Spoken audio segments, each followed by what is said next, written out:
Om Shanti. Good morning. साकार मुरली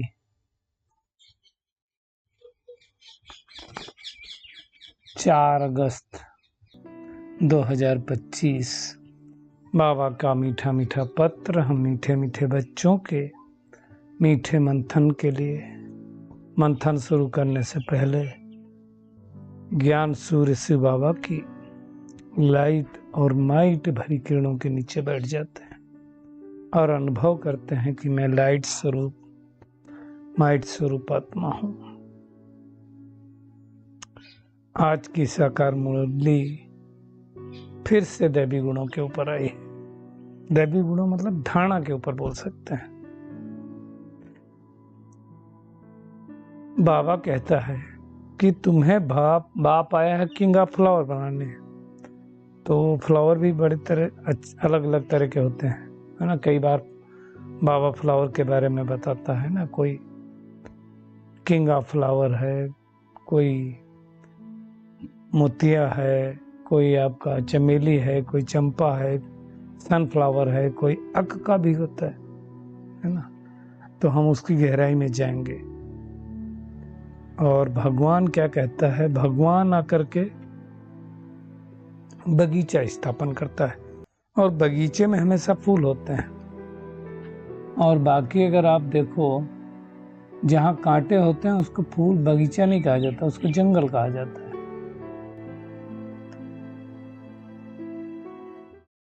तो भगवान आकर के बगीचा स्थापन करता है और माया जंगल स्थापित करती है। दूसरा, आज बाबा देखो क्या कह रहा है, विकार समाप्त करना है तो क्या पुरुषार्थ करना चाहिए। सिंपल पुरुषार्थ बाबा ने बताया है, अंतर्मुखी बन जाओ, 1 सेकंड में शरीर से डिटैच हो जाओ। कल भी बाबा ने मुरली में कहा था ना, 1 सेकंड में मन को जहां चाहो वहां लगा दो। अब उसमें हमें कितनी पारंगत मिली, हमें चेक करना है, खुद की चेकिंग करना है। मतलब बाबा कहता है ऐसे बैठ जाओ जैसे को चुरपुर ने, बिल्कुल सन्नाटा। तो मेहनत करने की बात है। और सुदर्शन चक्र का भी अर्थ समझाया। दुनिया में दिखाते ना कि श्री कृष्ण जो है सुदर्शन चक्र छोड़ते थे तो गला कटता था। खास करके एक बर्बरीक के बारे में दिखाया, और दूसरा वो कौन है जो गलती करता था, 100 गलतियां हो जाएंगी तो गला काट देंगे, उसका भी दिखाया है। अब एक्चुअली ये कौन से गला काटने की बात है वो किसी को पता नहीं, तो भी बाबा ने समझाया। ब्रह्मा के दिन और ब्रह्मा की रात की भी बात आई है। और आज बाबा ने बहुत सारी दृष्टांत के बारे में बताया है। रावण कौन है, हनुमान कौन है, अंगद कौन है, भ्रमरी कौन है, ब्राह्मणी कौन है। तो इसकी भी हम गहराई में जाएंगे, है ना। और बाबा कहता है अपनी चेकिंग करो। क्या चेकिंग करो कि आज कितना घाटा हुआ, कितना फायदा हुआ, कितना याद में रहे। 1 घंटा रहे, 2 घंटा रहे, 3 घंटा रहे, है ना। देखो, यात्रा है याद की तो नीचे ऊपर होंगे, परंतु प्रयास ये रहना चाहिए कि हम ऊपर जाएं। और आज ब्रह्मा के द्वारा कैसे ज्ञान सुनाता है उसका भी बाबा ने रहस्य बताया है। बूढ़े आदमी की सफेद दाढ़ी मूछ होती है ना, इसलिए उसको कहा ब्रह्मा का अनुभवी रथ लिया है। प्योरिटी की भी बात आई है कि जो लोग प्योर होते हैं उनके आगे लोग माथा टेकते हैं, जैसे सन्यासी हैं, कुमारी है। और फिर वही शादी करती है तो वो माथा टेकती है। और राज तिलक की भी बात आई है, खुद ही खुद को राज तिलक देना है, जैसे उस पढ़ाई में करते हैं वैसे भी। और आज एक शब्द यूज किया बाबा ने, आंखें मतवाली तो नहीं होती। वैसे मतवाला शब्द हमने हाथी के बारे में सुना था कि हाथी मतवाला होता है तो क्या करता है, सब इधर उधर कर देता है। तो ऐसे बाबा हमारे लिए कह रहा है, तो उसको भी हम देखेंगे। और मनसा शक्ति, कल भी बाबा ने कहा था कि मनसा द्वारा अनेक दुखी आत्माओं को सुख दो। आज भी बाबा कह रहे हैं मनसा शक्ति के अनुभव द्वारा विशाल कार्य में सदा सहयोगी बनो, और निर्भयता और नम्रता ही योगी ज्ञानी आत्मा का स्वरूप है। तो वो कितना है हमारे अंदर देखना है। और सबसे अच्छा झूला है परमात्मा के आनंददायक झूला। तो ये आज की पूरी मुरली है। हम शुरुआत करेंगे आज जो बहुत सारी कहावतें आई हैं उन कहावतों से। जैसे बाबा कहता है रावण, अब देखो एक चीज दृष्टांत दिया जाता है ना, रावण, बाकी कोई रावण नहीं होता है। 5 विकार पुरुष के 5 विकार स्त्री के मिलाकर के रावण दिखाया गया है ना। और वो 10 शीश ऐसे दिखाए गए हैं कि दिखाया जाता है श्री राम बाण चलाते थे तो एक सिर कटता था तो अगला उगाता था। अब एक विकार जाएगा तो दूसरा आएगा, दूसरा जाएगा तो तीसरा आएगा, है ना। और बाबा कई बार मुरलियों में कहता है ना, हाथी निकालो तो घोड़ा आ जाता है, घोड़ा निकालो तो कुत्ता आता है, कुत्ता निकालो तो बिल्ली आ जाती है। तो ये क्या है, माया के स्वरूप हैं। तो वैसे एक एक जब काटते थे तो नहीं कटता था। फिर कहा जाता है विभीषण ने उनको बताया कि इसकी नाभि में अमृत है। नाभि मतलब क्या हो गया, आत्मा का आत्मिक स्वरूप में जब तीर मारा तो देह अभिमान खत्म हो गया और फिर सारे सिर कट कट के गिर गए। तो बाबा भी कह रहा है हमें क्या करना चाहिए, देही अभिमानी बनो, अशरीरी बनो। जितना जितना हम शरीर से डिटैच होंगे, अशरीरी होंगे, उतना विकार मुक्त होते जाएंगे। तो ये रावण की बात है। दूसरी बात अंगद के लिए दिखाते हैं ना कि अंगद को रावण ने भी हिलाने की कोशिश की परंतु हिला नहीं। अब ये भी समय की बात है ना।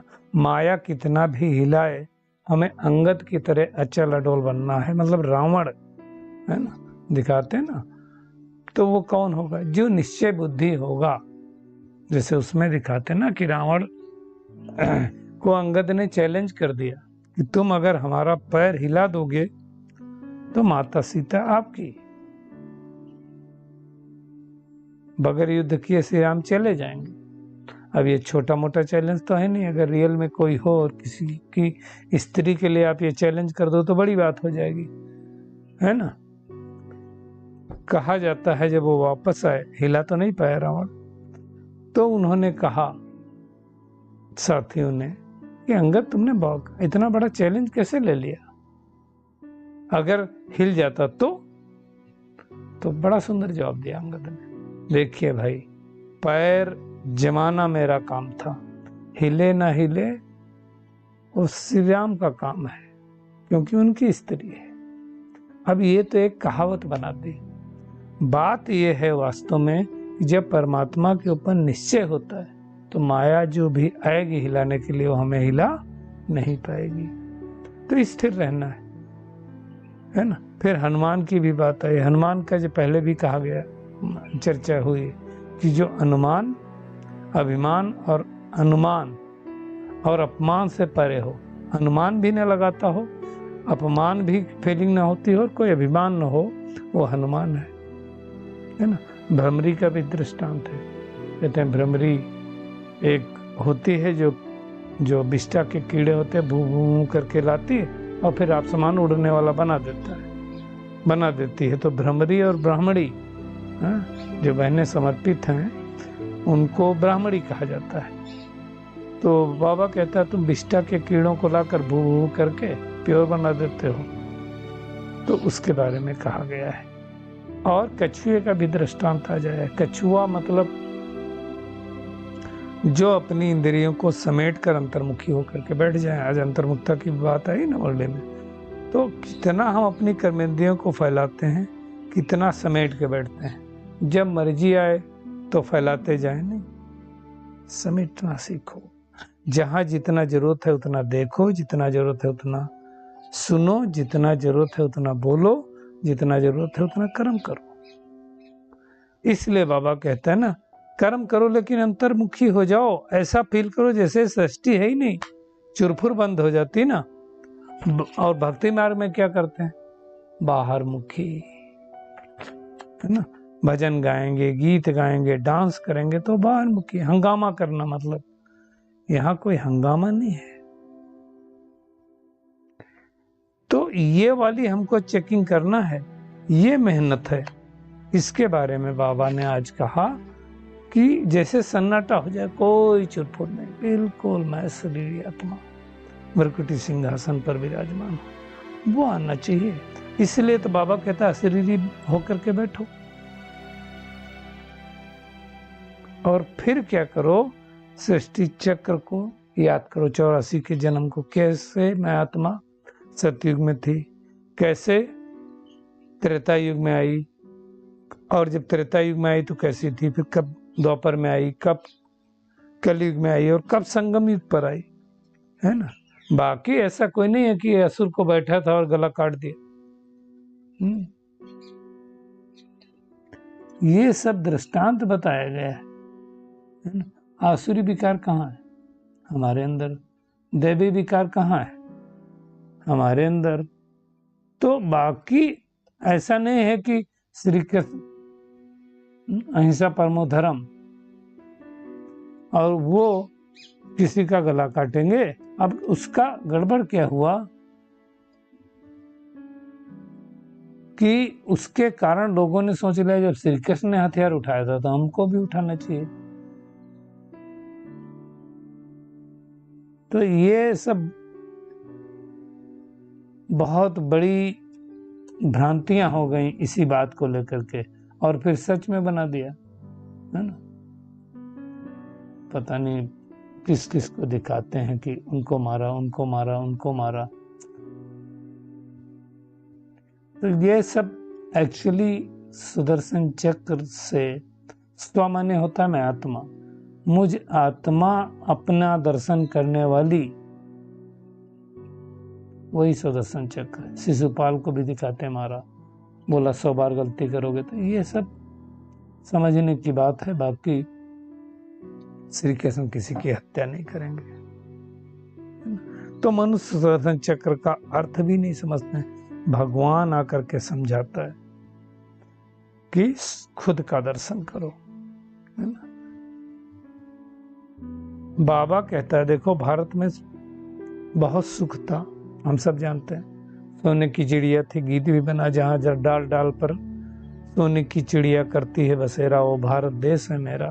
था, अभी नहीं है। इसका मतलब कभी थी ना अच्छी दुनिया। राम राज्य भी दिखाते हैं था, है ना। लक्ष्मी नारायण का भी राज्य दिखाते हैं, इसलिए मंदिर बनाते हैं। तो भगवान इस समय आता है और बुलाते भी हैं उसको। उस दिन कहा था ना बाबा ने कि हमको बेआरामी होती है, बच्चों को दुख जब ज्यादा होता है तो मैं नीचे आता हूँ। आ करके क्या करता है, कांटों को फूल बनाता है, इसलिए उसको भगवान कहते हैं। कांटों का हमेशा जंगल होता है, फूलों का हमेशा बगीचा होता है। तो फूलों का बगीचा भगवान बनाता है और कांटों का जंगल माया बनाती है। इसलिए कहते हैं ईश्वर तेरी माया बड़ी प्रबल। अब वो माया किसको समझते हैं?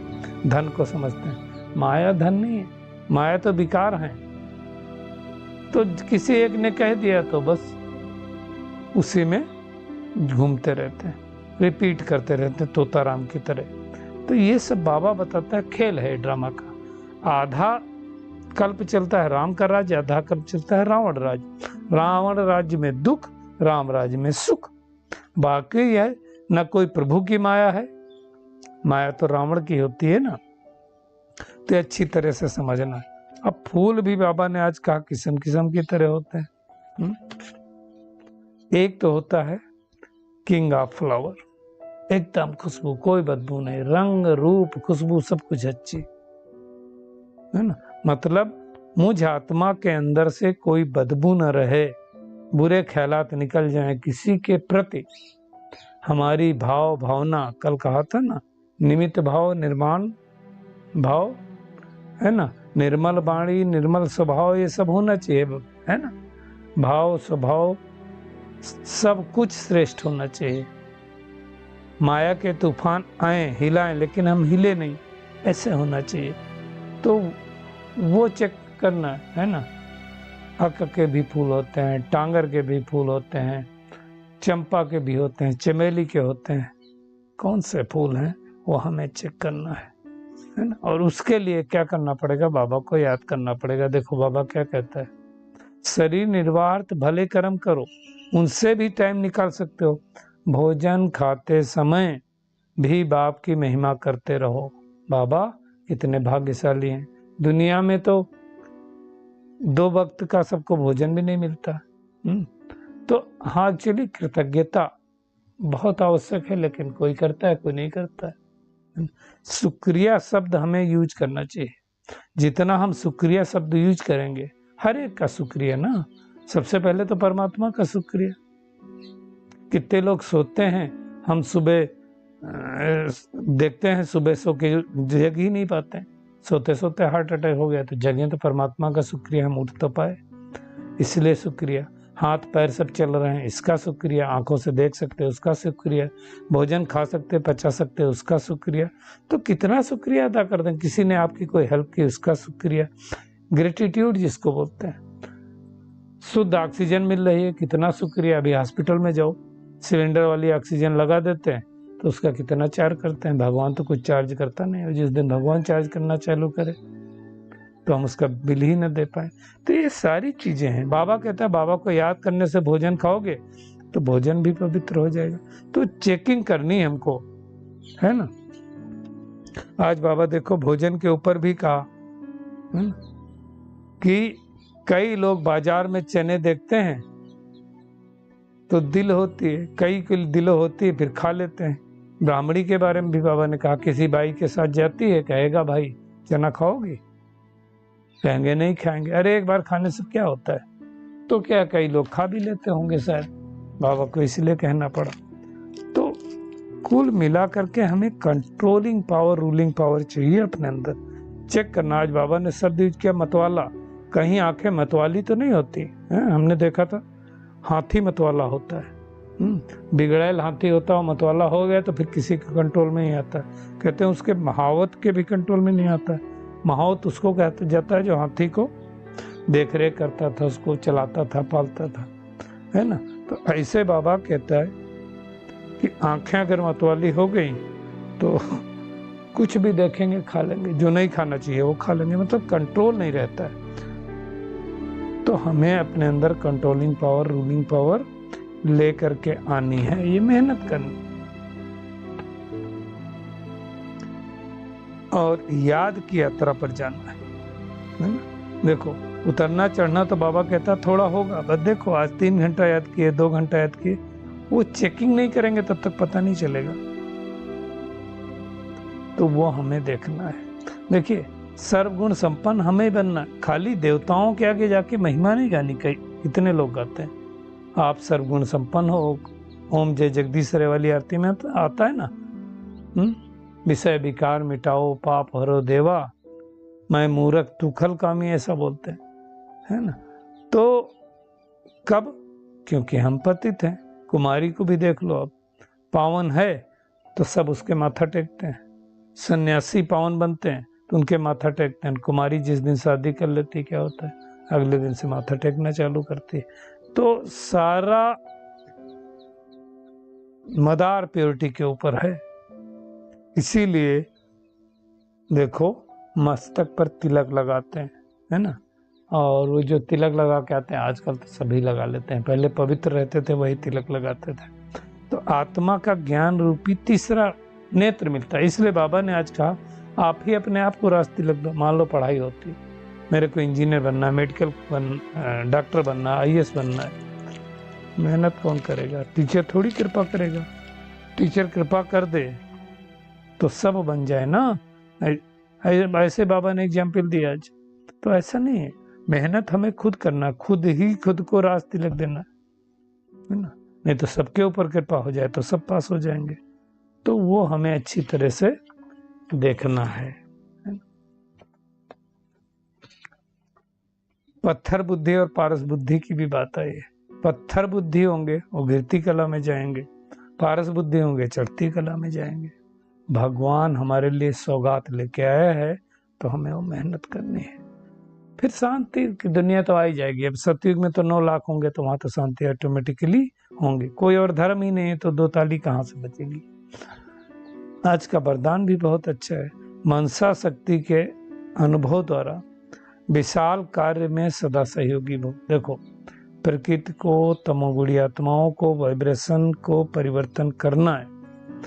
कल भी बाबा ने कहा था दुआएं दो और दुआएं लो, ये सबसे आसान काम है। खूने नाहक वायुमंडल वाइब्रेशन में स्वयं को सेफ रखना बहुत इंपॉर्टेंट बात बाबा ने कही, क्योंकि लास्ट में सब होगा।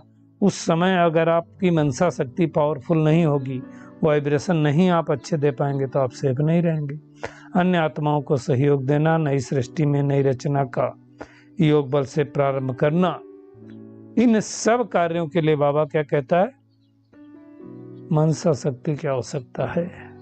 मनसा शक्ति ही लास्ट में काम आने वाली है। मनसा शक्ति मतलब श्रेष्ठ संकल्प शक्ति, एक परमात्मा के साथ लाइन हमारी क्लियर रहे, इसके अनुभवी अभी बनना, तब हम बेहद के कार्य में सहयोगी बन पाएंगे।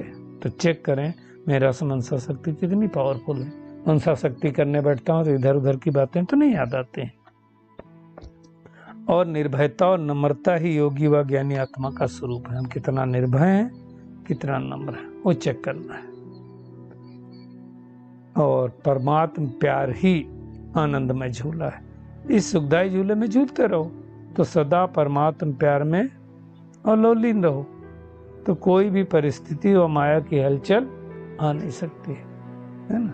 परमात्म प्यार अखुट है, अटल है, और इतना है कि सबको मिल सकता है। जैसे समुद्र हो, कितना भी पानी भरो, खतरने वाला थोड़ी है, लेकिन इसकी विधि आज बाबा ने बताई, न्यारा बनना है। जितना न्यारा बनेंगे उतना ही परमात्मा प्यार का अनुभव होगा। ऐसा नहीं है कि हम किसी का प्यारा बनने जाएं और फिर गड़बड़ हो जाए, वो नहीं करना है। न्यारा भी रहना है प्यारा बनने के साथ साथ, किसी की मदद करनी है, लेकिन ध्यान रहे हम डूब न जाए उसमें, तो अच्छी तरह से ध्यान देंगे। तो आज पूरी मुरली का टेक होम यही है कि भगवान हमें किंग ऑफ फ्लावर बनाने आया है, तो हमें क्या करना है? चेकिंग करके अपने विकारों की बदबू समाप्त करनी है। अविनाशी ज्ञान रत्नों को पहले खुद में धारण करना, फिर दूसरों को दान देना है ना। और तोताराम नहीं बनना है कि नलके पे बैठ करके बोले तोताराम नलके पर मत बैठो, नहीं। पढ़ाई से अपने आप को स्वयं ही रास्ते लग देना है। जैसे बाप कल्याणकारी है, वैसे कल्याणकारी बनना है। खाने पीने की भी पूरी परहेज करनी है, आंखें कभी धोखा न दें, मतवाली न बने ये संभाल करनी है, अपने को सुधारना है। कर्मेंद्रियों से कोई भी विकर्म नहीं करना है। और मनसा शक्ति के द्वारा हम तमोगुणी वातावरण को, तमोगुणी आत्माओं के वाइब्रेशंस को परिवर्तन कर सकते हैं। और जब परिस्थितियां आएंगी, खूने नाहक खेल होगा, उस समय हम अपने आप को सुरक्षित कर सकते हैं। इसलिए हमें मनसा शक्ति का प्रयोग ज़्यादा करना है। इसलिए भाई बहन ने जब योग कराते हैं, हम सबको बोलते हैं 15 मिनट, 10 से 15 मिनट मनसा शक्ति के लिए रखो। और निर्भयता, नम्रता ही योगी व ज्ञानी का स्वरूप है, तो उस पर हमें ध्यान देना है। और सबसे अच्छा झूला है, सावन मास चल रहा ना, लोग झूला झूलते हैं, तो अतीन्द्रिय सुख का झूला है, अखुट है, जितना चाहो उतना झूलते रहो, ये कभी खत्म नहीं हो सकता है, तो मेहनत करनी है। अच्छा, शुक्रिया मीठे प्यारे बाप दादा, शुक्रिया आप सभी का इस मीठे मंथन के लिए। अच्छा, ओम शांति।